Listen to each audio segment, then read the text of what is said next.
Bismillahirrahmanirrahim. Assalamualaikum warahmatullahi wabarakatuh. Halo semuanya, perkenalkan nama saya Aula Hanifah.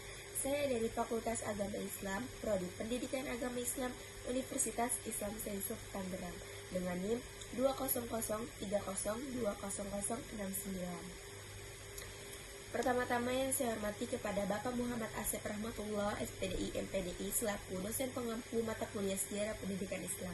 Di video kali ini saya akan menjelaskan sedikit sejarah pendidikan Islam pada masa Khulafaur Rasyidin periode Abu Bakar As-Siddiq guna memenuhi tugas EKT 2 mata kuliah Sejarah Pendidikan Islam. Nama Abu Bakar As-Siddiq sendiri adalah Abdullah bin Utsman bin Amir bin Ka'ab bin Sa'ad bin Taim bin Murrah bin Ka'ab bin Lu'ay bin Ghalib At-Tamimi Al-Quraisy. Masa Khulafaur Rasyidin merupakan masa yang penting bagi sejarah pendidikan Islam karena sebagian besar waktunya digunakan untuk konsolidasi.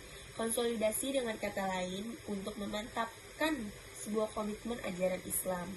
Jadi di sini kita memadamkan suatu peperangan, pemberontakan, dan memperluas ajaran Islam. Khulafaur Rasyidin berasal dari kata khulafa yang artinya pengganti dan ar-rasyidin yang artinya memberi petunjuk. Khulafaur Rasyidin adalah seorang yang ditunjuk untuk mengganti pemimpin Rasulullah SAW atau seorang penguasa yang selalu mendapat petunjuk dari Allah Subhanahu wa Ta'ala. Khulafaur Rasyidin merupakan kekhalifahan Islam yang dimulai sejak 632 Masehi atau 11 Hijri. Kekhalifahan ini terdiri dari 4 orang sahabat Nabi. Yang pertama itu ada Abu Bakar As-Siddiq, Ali bin Abi Thalib, Umar bin Khattab, yang terakhir Utsman bin Affan. Mereka berhasil menerapkan sistem demokrasi pada pemerintahan saat itu. Adapun visi misi dan tujuannya yaitu visinya unggul dalam bidang keagamaan sebagai landasan membangun kehidupan umat.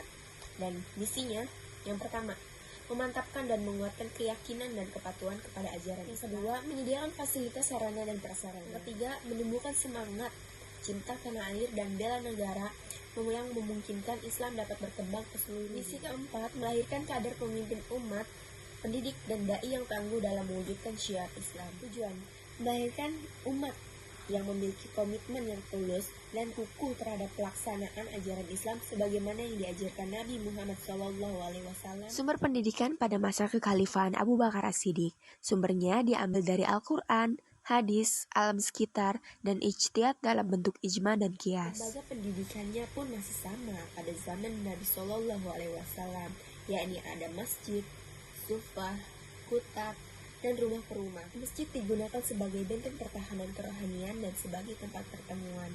Dan yang utama, masjid digunakan sebagai tempat beribadah dan membaca Al-Quran. Kutab merupakan lembaga pendidikan yang didirikan setelah masjid.